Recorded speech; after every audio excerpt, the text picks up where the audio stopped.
Good afternoon, good afternoon, good afternoon.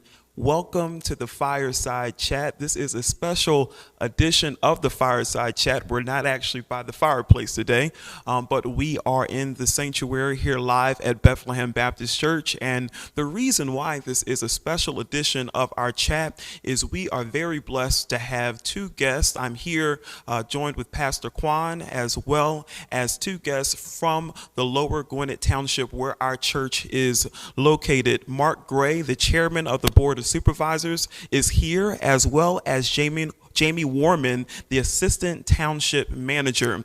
Today, we're going to have a conversation as it relates to the life of this community. What a year it is to be a public servant, and we're grateful that they're here to share about their experience as they have offered leadership to this particular township and have helped us to navigate COVID-19 as well as other projects as the township is involved in. So in a moment, we're going to ask Pastor Quan to have a word of prayer to bless this hour. I'm going to ask that you, even in your home, to be able to spread the news, spread the word about this conversation by sharing this video on Facebook. You can tag people to the video on YouTube. We want to make sure that our community knows that we are engaged with the leadership of this township, and we're going to have a wonderful conversation about issues that are pressing for this moment. Pastor? This is the day that the Lord has made. Let us rejoice and be glad in it. Let us pray. Gracious and glorious God, we thank you for this day and for the opportunity to have conversation with these leaders in our community. We pray, oh God, as we share these moments, you'll be bless us by your power, your presence. Give us insight, give us wisdom.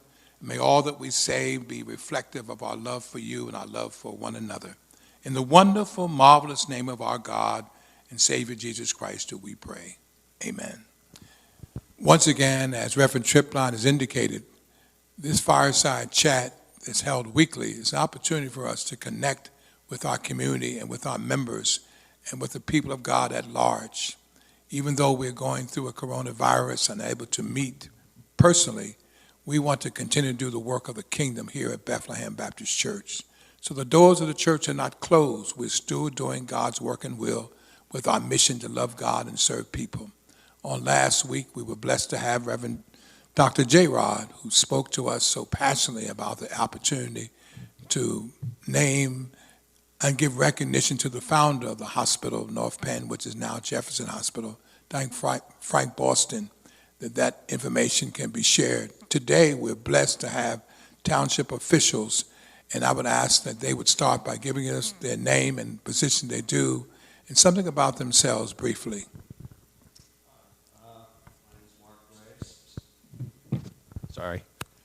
My name is Mark Gray. I'm chairman of the Board of Supervisors for Lower Gwinnett Township. I'm in my 11th year on the board. I'm an 18-year resident of the township. I attend St. Alphonsus, where I have been teaching. It's called, many people call it Children's Church. It's a children's liturgy over there for about 11 years. I've also been a scoutmaster, assistant scoutmaster for a troop in Ambler and another one in North Hills. Hi, I'm Jamie Warman. I'm the assistant township manager for Lower Gwinnett. I joined the township about 4.5 years ago. Prior to that, I was at Franconia Township, also the assistant township manager there. So I've been doing this for about 17 years. And Lower Gwinnett has been very welcoming. The two communities are extremely different. So it's been a learning experience for me, and I'm happy to be here today. Thank you so much for coming. Let me begin by asking the question, how many township officials do you have? What is the breakup in terms of Republicans and Democrats?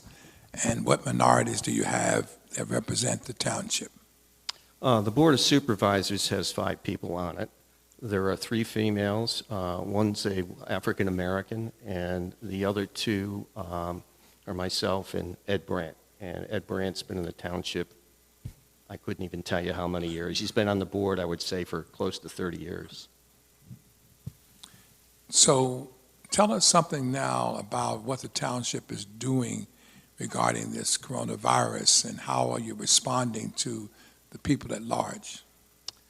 Well, we've been very fortunate in Lower Gwinnett Township on a number of levels. The township staff divided itself up. So no one, especially the police force, when shift changed and so forth, they couldn't be together in the same environment. And we have a protocol for cleaning the offices. We have a no appointment policy. In other words, if you have no appointment, you can't come into the township. We can handle a lot of what goes on online. We're automated to an extent that maybe some other townships aren't. So we can do things online that perhaps other folks can't do. So from that point of view, we're in good shape. Our EMS is in excellent shape. We've had no infections that I'm aware of at all. We're served by both North Penn and Wissahickon fire companies. We have the ambulance is located in Upper Dublin on the Temple campus, and we've had no issues with that.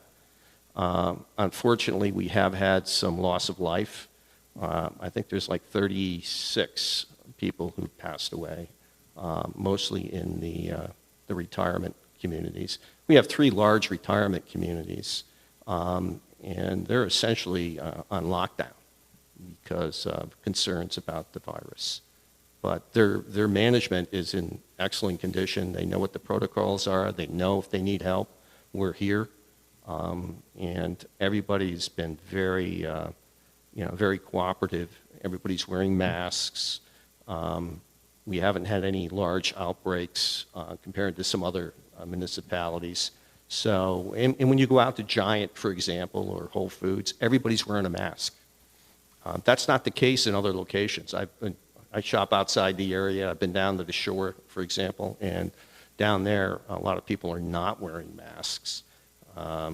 It's more of a younger demographic down there, but in the Lower Gwinnett area, we've been blessed.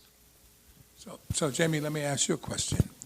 How many committees do you have under the direction of the commissioners? Let's see. We have, every year they appoint members to the various committees. So we have the Planning Commission, Park and Rec, the Zoning Hearing Board, which is kind of a quasi-judicial board, so it's not really, doesn't fall under the same category as those volunteer boards. We have an Environmental Advisory Committee.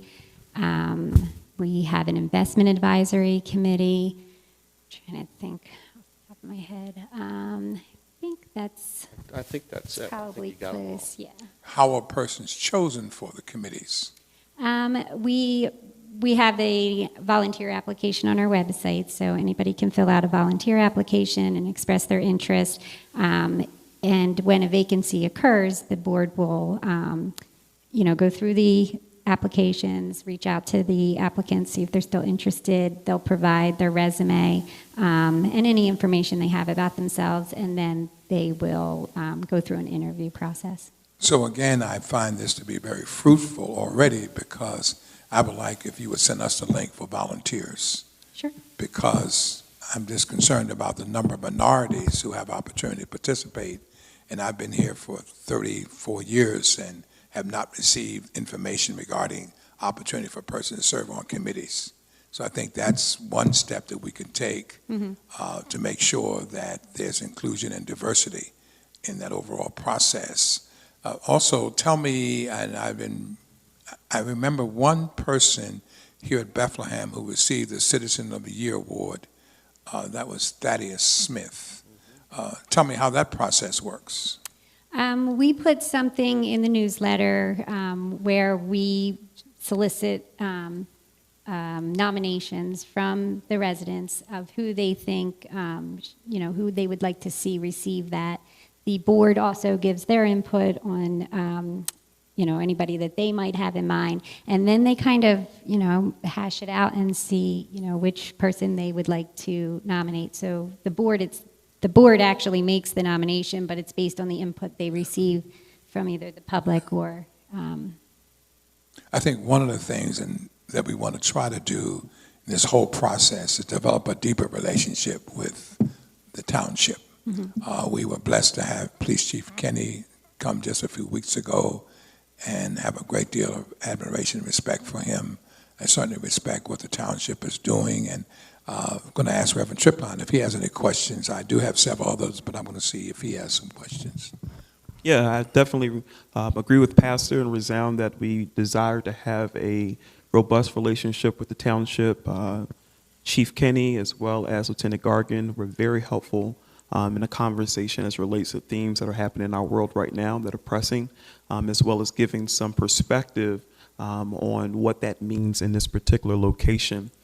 So overall, I would like to hear about I went to your website and I did see some of those committees that you mentioned.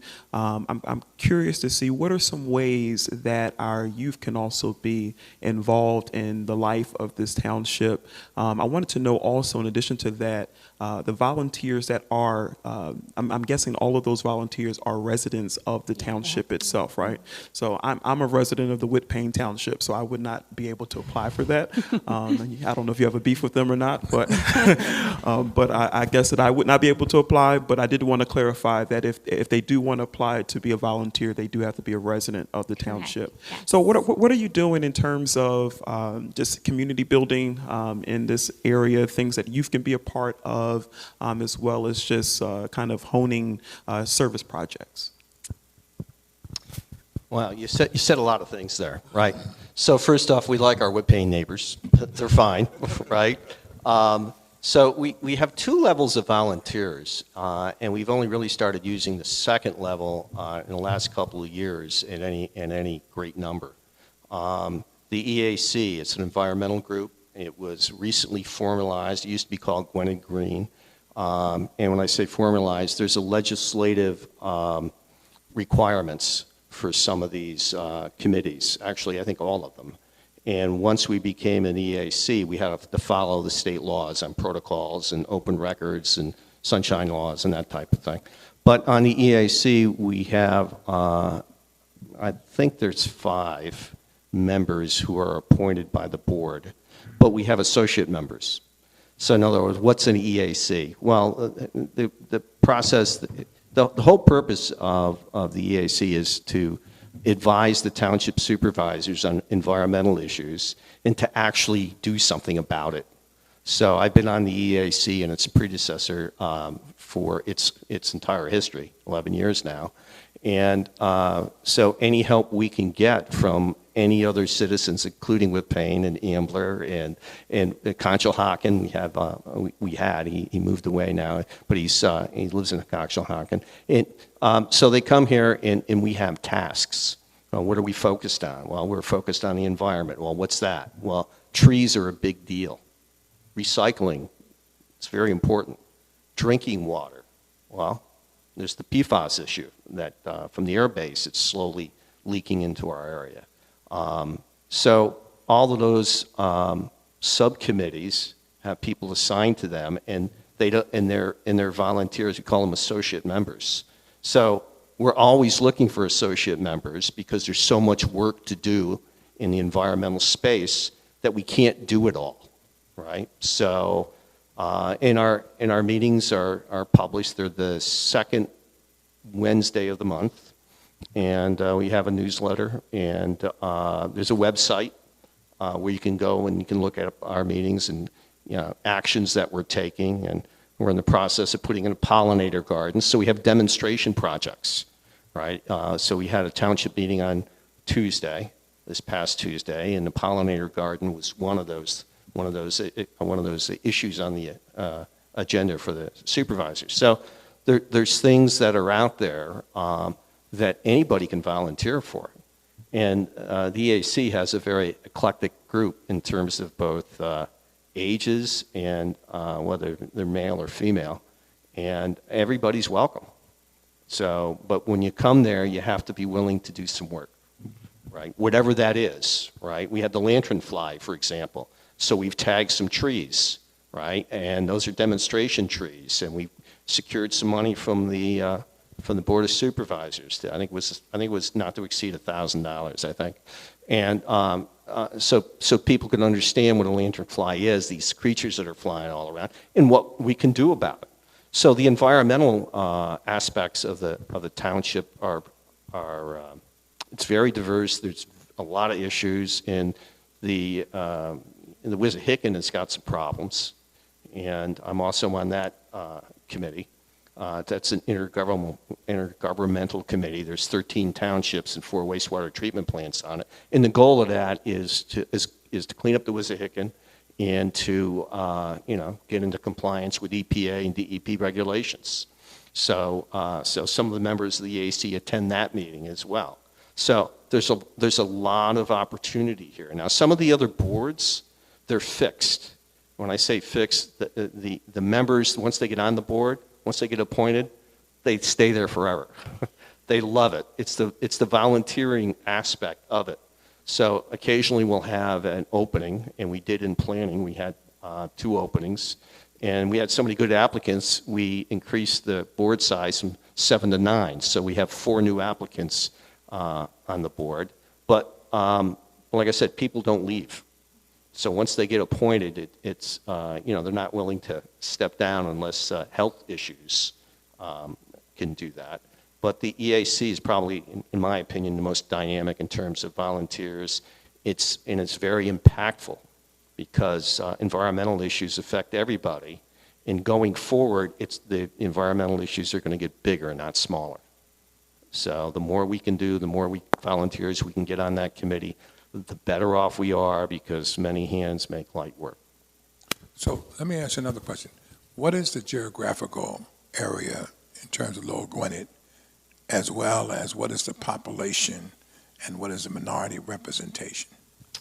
We're just under 10 square miles. Where's it start and where's it end? Say again? Where's it start and where's it end? If you go to Tennis Avenue on the eastern side, and you go up Summity Town Pike, past the William Penn Inn, right past, there's a road right there. And once you hit that road, now you're in Upper Gwinnett, right? And 63 bounds it. That would be on the let's see, it's eastern side, western side, right? No, it's northern side. And I'm not sure where it ends exactly. What's our? Do you know the road? I live right after you cross 63, so I know we're not in Lower Gwinnett. I feel some kind of way because I'm walking distance from the William Penn Inn. So I feel like I should be a part of it by proxy. Well, we'll let you in. It's okay. So in terms of the minority representation, what have you seen in terms of growth of Lower Gwinnett? Well, our minority, primarily Penn has got the largest minority population in it. And when I look at Penn over the years, there's been a number of families that have moved out, retirements, people who passed away. And those houses are being bought by a number of different people. It's just not a minority community. It's still primarily a minority community over there. So would you say that, like in some sections of the city, the gentrification is taking place there? I don't know if it's gentrification in the sense. A lot of these houses they're first-time homeowners, and they're starting their families. And Penland's got a lot to offer. There's the park right there. It's a beautiful park, and a lot of the houses needed to be rehabbed, and they are. But I would say our township minority population, I think it's stable to slightly shrinking, is the way I would put it. I don't have a hard number if that's what you're asking for. One of the things I've noticed on Penland Pike is a number of vacant properties. And I know the Pike has been empty for a number of years, and I've seen some sale signs. And then further down you go, obviously, St. Mary Villa, they're building there, and then they built some homes further. So what is the overall plan to try to get occupancy in those vacant facilities? Well, we've had an overlay zone. An overlay zone allows for a redevelopment in a favorable way. And we had Bergies come in, they rehabbed. Abington Health Center has opened up that end of the pike, and of course the shopping center, Whole Foods, Right. at the other end of the pike. So the middle of the pike still needs a lot of work.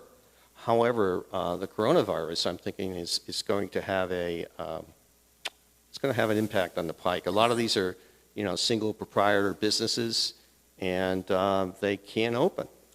So I don't know what the future for that is going to be. Now, most of those storefronts are not owned by the proprietors, by the storefront owner. They're owned by the real estate company or the developer who owns those.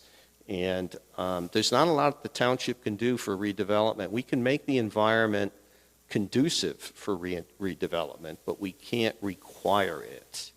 And as long as those owners just think that there's a better future, a lot of them are leaving their buildings in the condition they are. And when we get complaints, we investigate, and we'll send our code enforcement officer over there.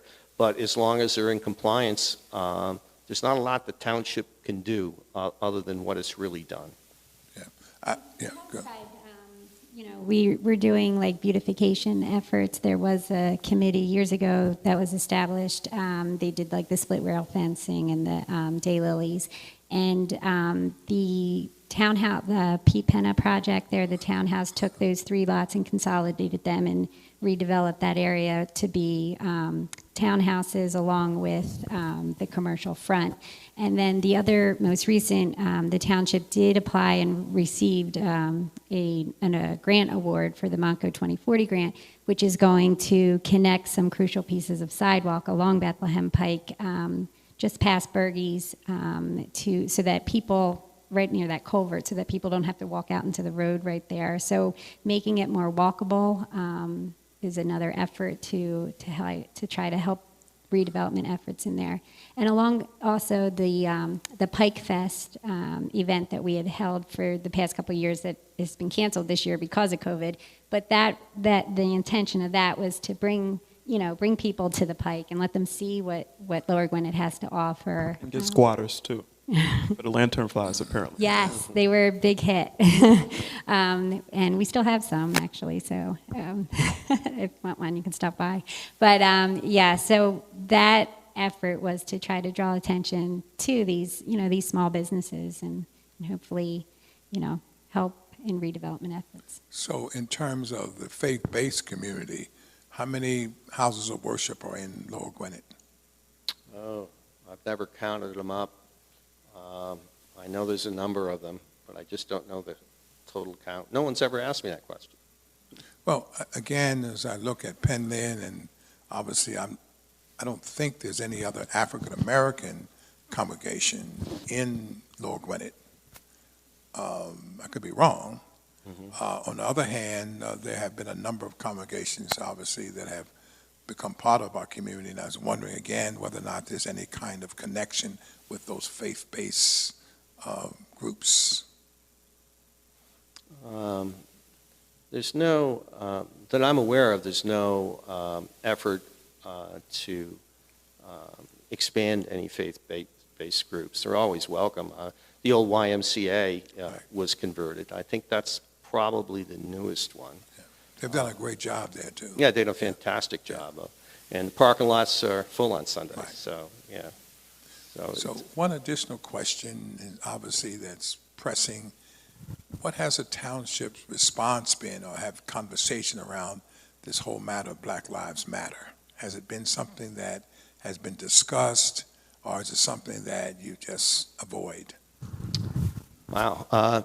Danielle Duckett is the newest township supervisor, and she has definite opinions. She's lived here all of her life in the township. She was instrumental in putting out a communique around Black Lives Matter that was unanimous, signed by the board. And she brings a different perspective. She really does. So what do I mean by that? Well, the world we see is the lens we use. And you need a different lens to look at problems differently. And she brings that. And she represents her community and her neighbors, which are, multicultural. And one of the most refreshing things about her, and I was concerned. You never know what's going to happen when you have a new board member, she's really smart. She can think through a problem. She has a master's degree. She got it from Villanova. She can look at problems from a different point of view, and she's not afraid to express her opinion. Whether you agree with her or not is another question, but it's always been a very helpful, respectful voice.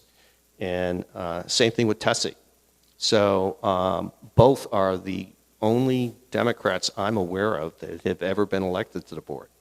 So we went from all Republican, mostly retirees, but not all, on the board to two Democrats, two female Democrats with different ideas on how things should be run. And they're both highly educated. Tessie's got a PhD. She works up at Merck.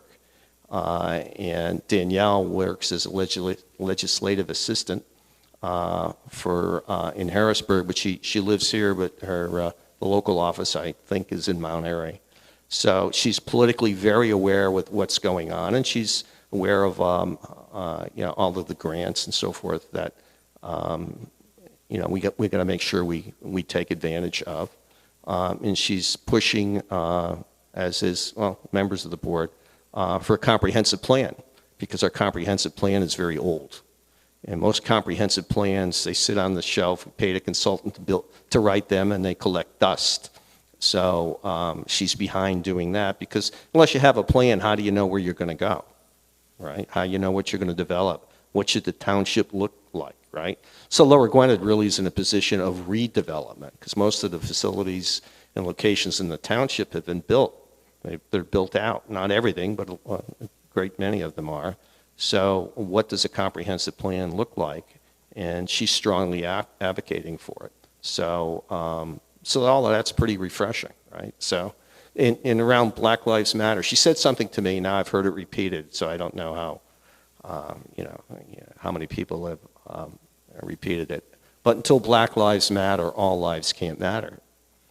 Now, when she first told me that, I was like, I didn't think of it that way, because all lives do matter, right? So this is a religious institution, and we know that because it's the truth, right? But if Black lives don't matter, and to some people, apparently they don't, look at Mr. Floyd, how can everybody's life matter? So she's very in tune with all of that.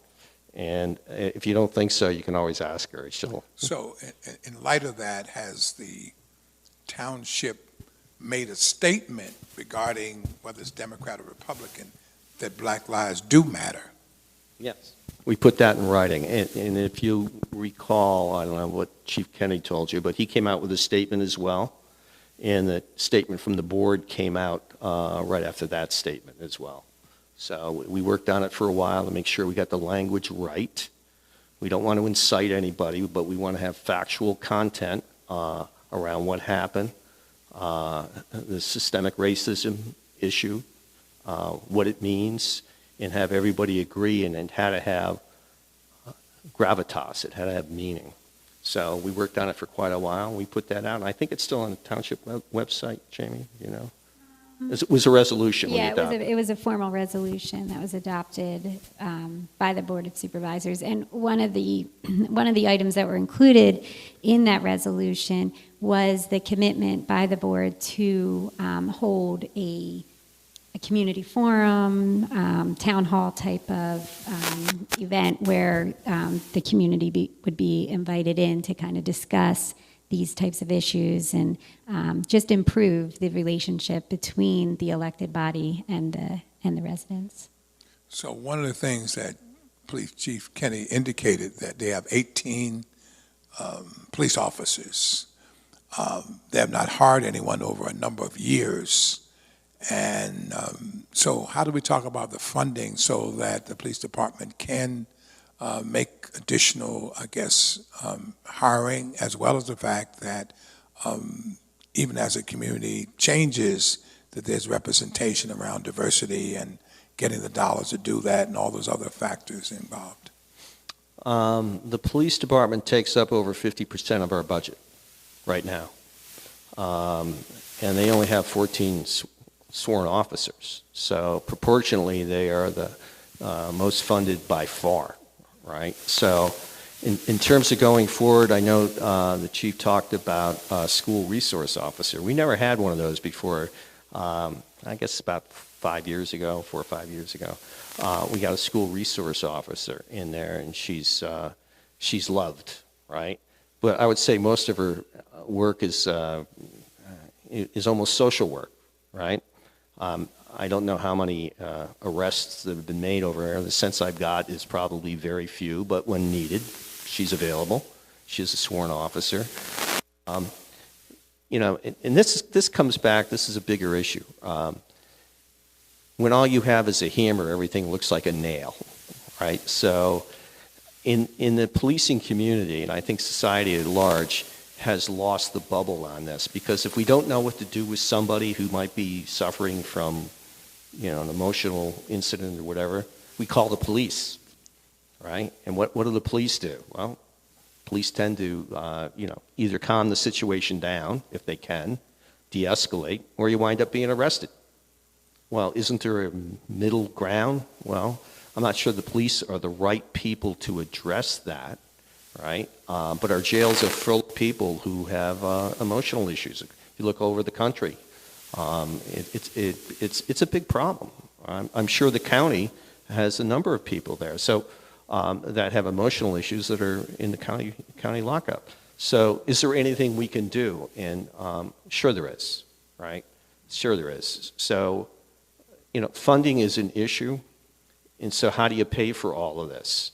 And it's just not a Lower Gwinnett issue. I'd like to see the county do something, because there's people that are in jail that shouldn't be because they have emotional issues, right? But there's no place for them to go. All the institutional organizations around the country, and in Philadelphia, I think it was Byberry. I mean, they've closed all these facilities. So where can somebody go to get help? And the answer is, I don't know.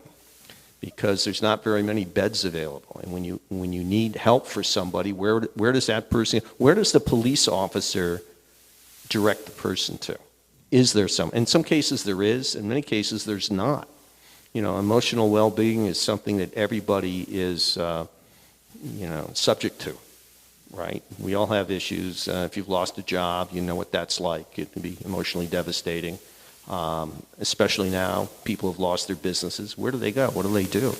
And the statistics I see is that, child abuse has increased. That's terrible. But the parents are, they're not healthy at the moment.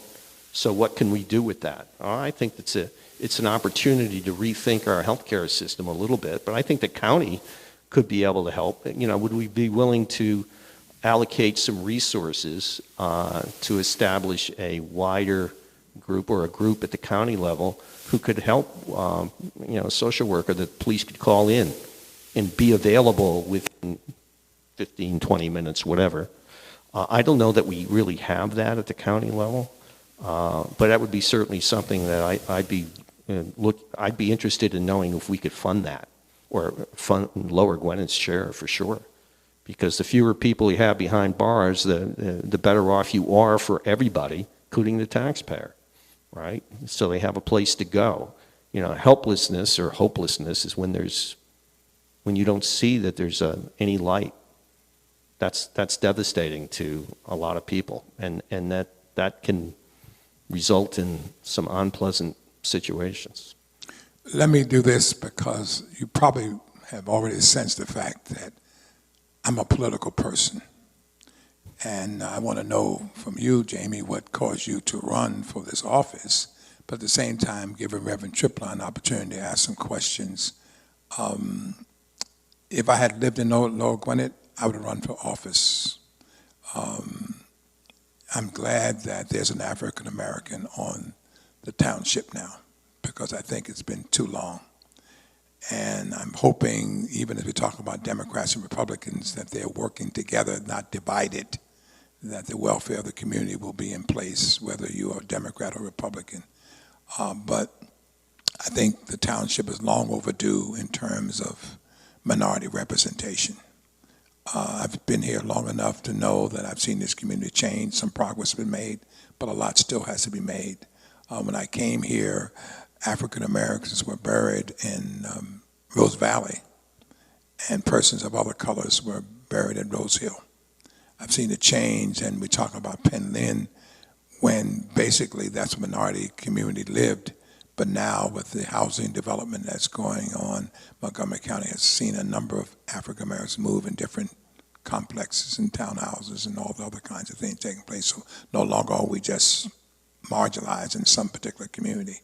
Even though I think sometimes what we do is we refer to Penn Lynn or Ambler, parts of Ambler and Pottstown, others as the black community as opposed to a larger community.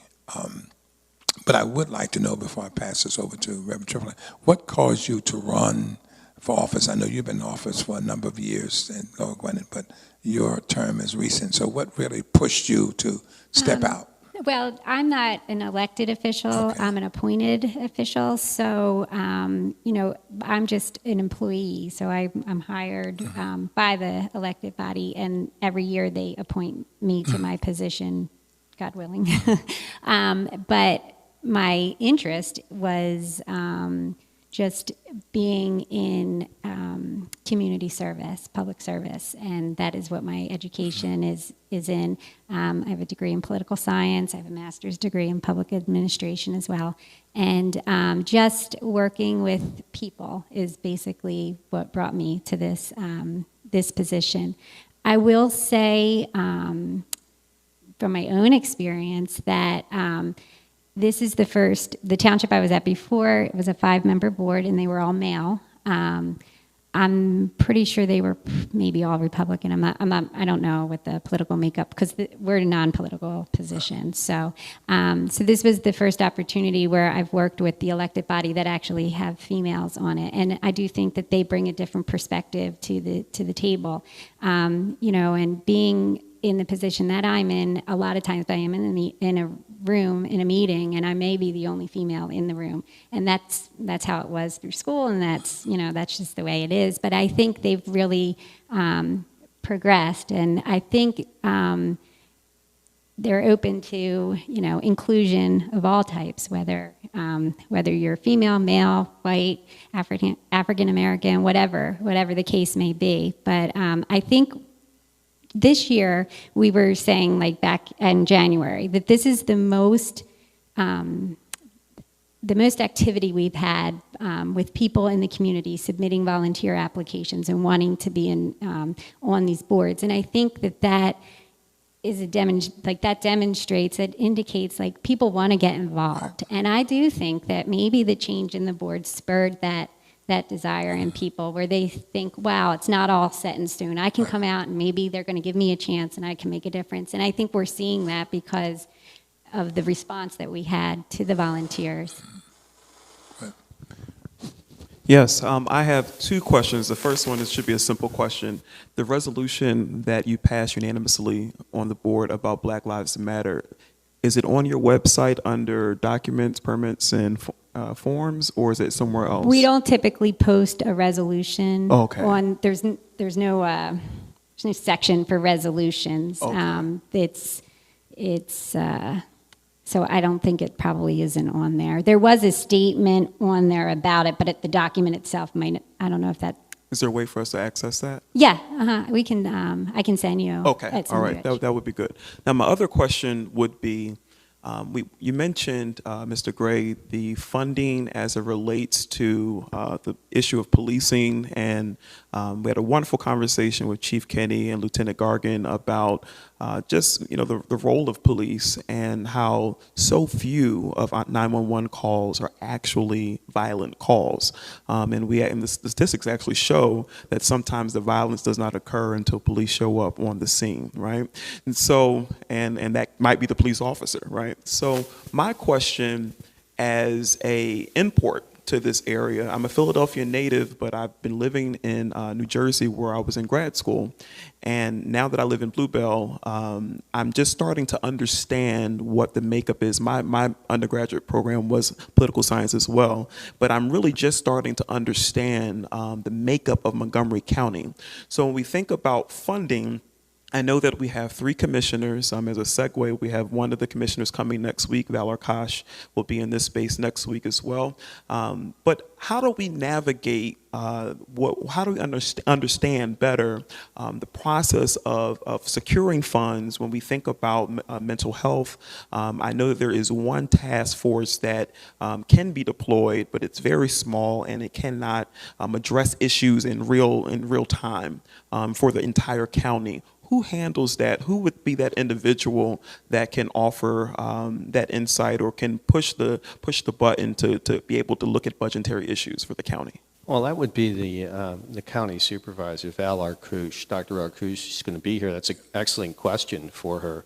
But sure, if we could get something in real time, what a great advantage that would be, to have have a resource in real time that could help de-escalate. But police officers aren't looking for conflict, right? Matter of fact, I would say that to a large degree they're conflict averse because they have so much stress in their job. Every day. Think about going to work every day and people, yelling at you and screaming at you. I don't know if that's the case in Lower Gwinnett. I know my brother was a corrections officer in a prison in upstate New York, and that's what his life was like. It was extremely stressful, and he died young because of it. But if we had a resource that was trained that could be available in real time, wow, that would be a game changer. The important thing is if we can keep people in a healthcare setting, more of a healthcare setting, and keep them out of a prison setting, at least there's hope. Now, one of my nieces is a social worker in a prison in upstate New York, but she can't treat people because of the movement. So in other words, if a prisoner comes into a maximum security prison, they're only there for 6 months or a year, and if you're doing psychoanalysis, trying to help somebody, well, they're gone before you know it because they rotate the prisoners between the prison system. So there's very little in the way of help. So we have a choice in our society. We can help people or we can lock them up. And Senator Greenleaf and I had a great conversation a few years ago when he was speaking at Gwinnett Mercer. He said, Mark, and he addressed this to the audience. He said, I've been around this for now 30 years, and this was several years ago. And he said, he was on a judiciary committee, he was chairman. He says, we've built more prisons in Pennsylvania. We've built them ad nausea. We can't build them fast enough. It's not working. It's not working. So what we have to do is, instead of having a lock them up no matter what, and some people need to be isolated immediately, but they're a danger to themselves or other, but the goal shouldn't be to lock them up because people get out of prison. The goal should be, can we help them in some way? And can we prevent people being incarcerated? Because once you get into jail, and unless you have bail money or something, how are you going to get out? That's a tough situation too. But if we had an immediate response team, I think you could probably do it. You could probably do the whole county probably for something on the order of what we spend in Lower Gwinnett for the police department alone. I don't think, it's not like they're going to need equipment and police cars and prison cells and fingerprint utility and all of that. You need somebody that can come out, and of course, but we do need the infrastructure behind it, right? So if somebody is in need of hospitalization, where do we go? That part would be very expensive, but I don't see why we can't do that. Actually, that was one of the things when I was most disappointed in with Obamacare, because initially mental health was going to be treated. At least my understanding was mental health was going to be treated the same way as any other health issue. I said, well, it's about time. And it didn't happen. And the result of that was that if you're in need of emotional support or if you need a bed, right, immediately, where do you go? There's not much out there right now, and there hasn't been for a long time. And emptying the institutions was, in the 90s, I guess that was a good thing on one respect, but on another respect, it wasn't, because now you have street people. Now we don't have as many. There's some programs, but we went from one extreme to the other. Being in the middle. And there was a sermon here on Martin Luther King Day, and I loved it. It was where do you belong? You belong in the middle. We belong in the middle. If we run to the right or we run to the left or we go to extremes, you don't get anything done. Being in the middle, one foot in front of the other, helping people in a calm way is the way to get things done.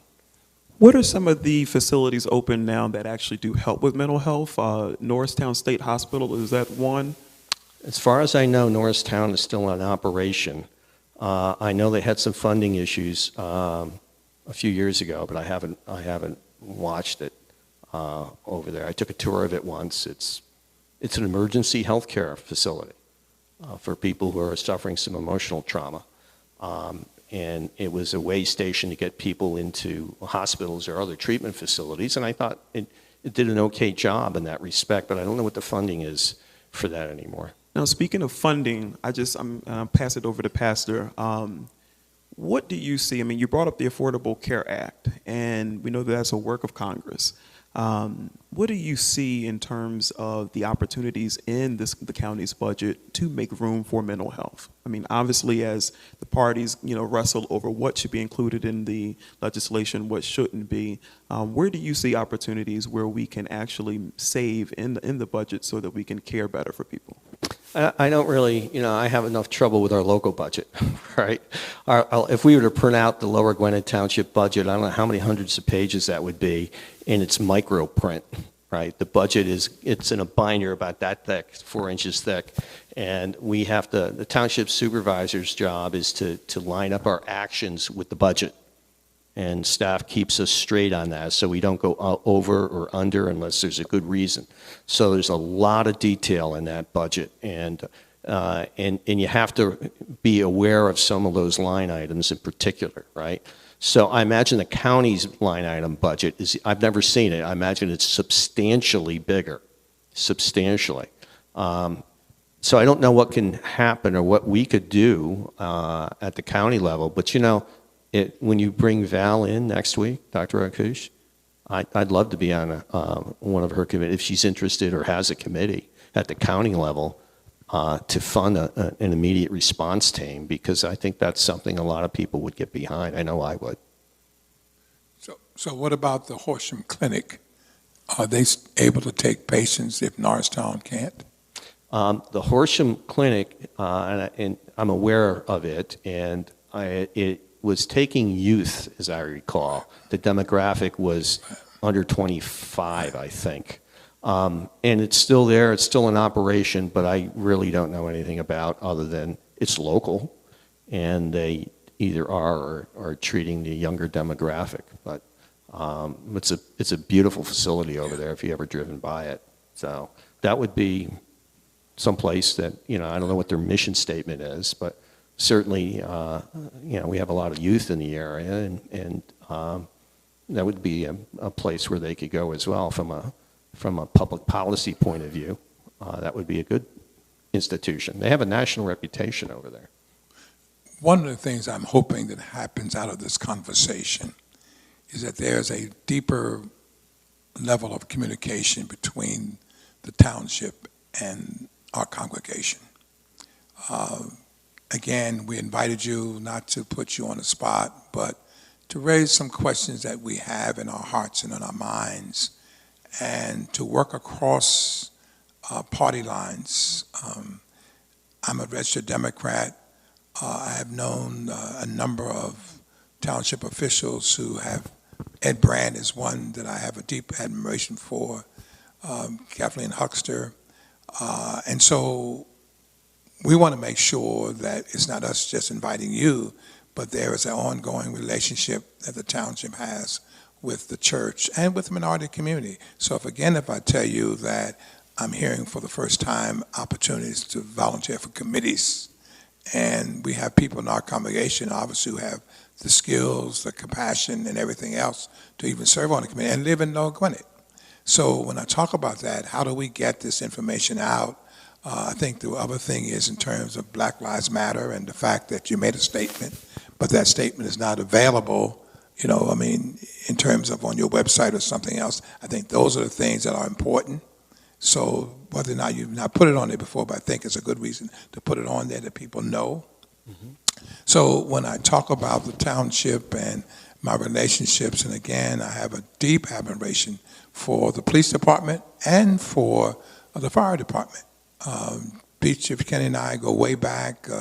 I've known him before he became police chief. He's a fine father and husband, and the police department has come here on many occasions to check on the fire alarm and those kind of things, and we need them. And so when I talk about working across racial lines, and to be honest in the fact that you now just have several women when you didn't have women before, or you have several minorities and they may raise questions, which we should, but how do we work in terms of diversity and inclusion and being intentional about getting people to serve on various committees, being intentional about that. And I'm not sure if you're intentional about, okay, we have X amount of committees, we want to make sure that those committees are representing our community. And how do you do that if you don't put that information to particular churches? Here again, when I look at the church that purchased the Y, they've done a great job. I think it's a Korean church. The church that purchased Bethlehem, our old site, it's a Chinese congregation. So we do have different ethnicities in our community. How are we doing that? Also, when I look at the businesses on Penland Pike, I'm not aware of any African-American business, even though you're absolutely right. I go to the post office and I see a number of those places are closing now as a result of this coronavirus and things. So that becomes difficult. But the overall plans in terms of increasing minority participation, increasing women, working together across racial lines or working across party lines, very difficult time which we're living in. People take particular stance, and sometimes it creates division. But we have here in this church Democrats and Republicans. We have made an effort to become a multicultural church, inclusion and diversity. You see that up there. So we were predominantly an African-American church. So we're working hard to make sure that people of all ethnicities come to worship. You indicated that you have been here for the Martin Luther King service, and we have a wonderful relationship with former congregation Bethel that was here, but now we're in Horsham. So even in terms of looking at demographics and how do we, improve, and whether or not you're even looking at the church in terms of, do you have insight that you could provide to us? Nobody's ever come, and we have some competent people. You see this young man right here. We have so many people in our church who have the gifts. So have you sought to say, well, what can the church do in terms of helping the township? I'm not sure. It's just a win-win on both sides. So I'm hoping after this discussion, this is the beginning of an ongoing, not only conversation, but ongoing working. We love our community. We were able to purchase a home which belonged to Kathy next door. This is a great facility. We want to make sure that we're good neighbors and want to make sure that this is a place where people of all walks of life can come and worship, have social activities, and do all the things that are needed in our community. I've gone to the Pike Fest and how we make that more appealing to larger minority communities. All those factors, and working again with Ambler, and I've seen some things happen in Ambler. Obviously that community has changed quite a bit as well. But, just working together, that's my whole point. And how can we develop a working relationship that will be beneficial to all of us? And so I appreciate your presence. You're not on the hot seat. You're 6 feet apart. But feel free to contact us. And if there's anything that we can do, we're here to do it.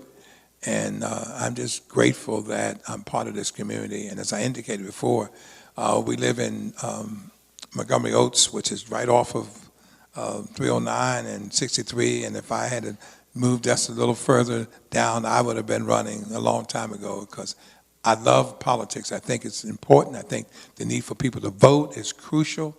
The census, what are you doing in terms of the census? Have you made an effort in terms of getting people in the township to fill out the census?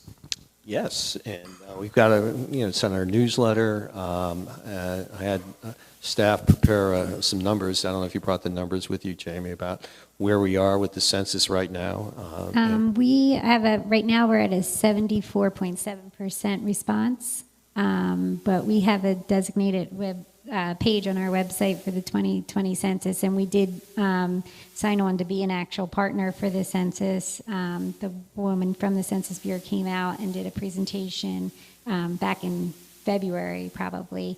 And we've been posting on social media and just keeping an update. One of the most recent updates was that they've moved the deadline from October 31st up to September 30th now. So, we've been encouraging everybody to complete their census and get counted. So the last question I want to ask, and maybe he has one additional question, in terms of, we have been working over 25 years with Interfaith Housing Alliance. So is the township aware, even though they are in, I guess that would be Upper Dublin, in terms of, they're in Ambler, but are you aware that there are homeless families in our community, and we house them here in our church, been doing that for a number of years. Have you, as a township, done anything in terms of helping, homeless families, or are you working with the Y, as the Y has, gone through this transition regarding open up the facility again and providing care for families and those kind of things. So tell me in terms of what you're doing for the larger community when I talk about interfaith, or I talk about, I know the Boys Club is in Lansdale and those kind of things. So what are you doing in terms of civic things? Well, in terms of housing the homeless, there's never been a requirement. No one has ever come, that I know of, no one's ever come to the township and said, hey, look, we have a number of homeless families. Well, I knew you were, Right. the facility here was housing some homeless people. But other than that, no one's ever knocked on our door and say, hey, look, we have a housing crisis. We have some people that need a place to live today. Do you have anything? In terms of housing, most of Lower Gwinnett is single-family homes. So there's no real, I guess there's some condos off of Somebody Town Pike. That's pretty much it. It doesn't mean that we couldn't help. It just means that I'm not aware of anything. Jamie, are you aware of any demands? No, I'm not. I don't know if anything comes through the Lower Gwinnett Business Association, if they do any type of outreach, but I'm not aware of anything. But here again is talking about connecting again. Montgomery County Housing Authority that provides, whether it's not Section 8 vouchers, but Joel Johnson is the CEO there. I mean, I think those kind of things, even though there may not be a need, but having connection with someone in the county who deals with this. So if somebody comes to you, I think relationships are important.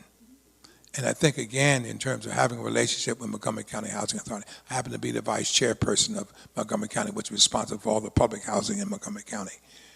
I think that's something the township should be connected to, whether or not it's or not. They know exactly who Joe Johnson is. They know exactly in terms of the housing authority, or whether or not it's mental health, those kind of things. Whether or not it's located in the community or not, but you're still part of Montgomery County. And so we got to sometimes cross the line a little bit and make sure that your connections are related to the total community. That's the point I'm making here. And it's not an indictment. It's just an opportunity for us to engage again, Because, again, we have you here, but we have a lot of members who don't live in Lower Gwinnett. But the church is in Lower Gwinnett, and we want to make sure that we have connection with the people here in this community, as well as other communities. So, again, we're reaching out to Val Akash and others in our total community. We're going to reach out to Marsha at Interfaith. We work, again, with the mayor of Ambler. We did that march in Ambler.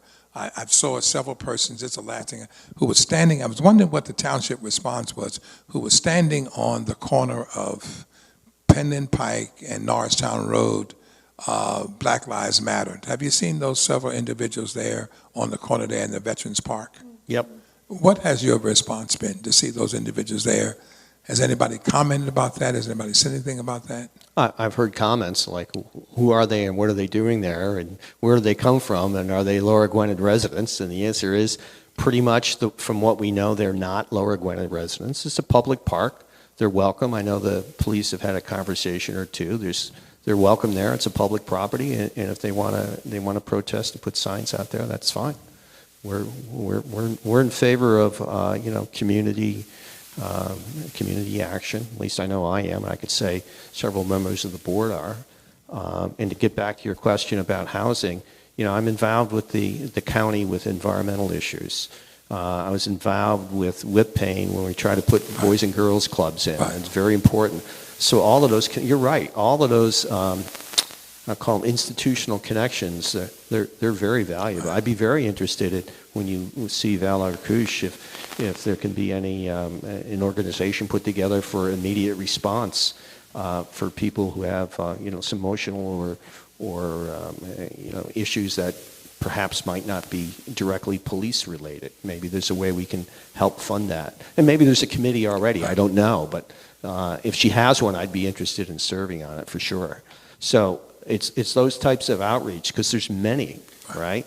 So as a member of St. Alphonse, we're getting involved in St. Alphonse has a lot of outreach programs. St. Anthony probably has even more. And the Interfaith Council. So I saw the pastor here from that when I was here at Martin Luther King Day. So there's all of these connections are all very important. They really are. But you also have to have a plan of action, right? It can't be a committee that meets because it's a committee. What's your goal? And what are you doing to get there? And are you measuring it? How much progress have you made, right? And then the funding has to come along with it, of course, when you do it, because it can't exist in a vacuum. But you're right. You need the connections. Multiple connections are good. I want to close on this, and I'm going to say this, that I've been privileged to be pastor here for 34 years. We're getting ready to make a historical move. We've never had an assistant pastor. This young man is going to be the assistant pastor come September. So him and I are here to make sure that we connect with the township. So if any way we can help, whether it's the youth or any seniors or any other thing, we want to be more engaged. That's the whole point. We don't want all this to be on you. We want to also take the initiative to do what we can to help the township, because we live together, we want to work together, and it's a partnership. So feel free to reach out to us. And again, I deeply appreciate your presence today, and hopefully you were blessed the way we were. Thank you for having Very us. much. I will close this out with a word of prayer. As Pastor has said, we're thankful for your presence. We want to be a part of everything that's happening in this community. Even though I'm not a member of this particular township, I want to make sure I get the newsletter and everything else so that we can work side by side. Let's have a word of prayer. Eternal God, we thank you for this time, this conversation. We thank you, God, for the presence of these servants. We just hope, God, that with everything that has been said in this hour and in this conversation, that you will give us the wisdom as we press forward to love you and to serve people. Service is our desire. We share that in common, and we pray, God, that you will order our steps so that we're able to meet the needs of people, to make this township, this county, and this world a better place for all people, despite of their differences. We thank you for everything that has been said, and we look forward to seeing how you will help us to make action. In Christ's name we do pray. Amen. Thank you so much. Thank you for having us.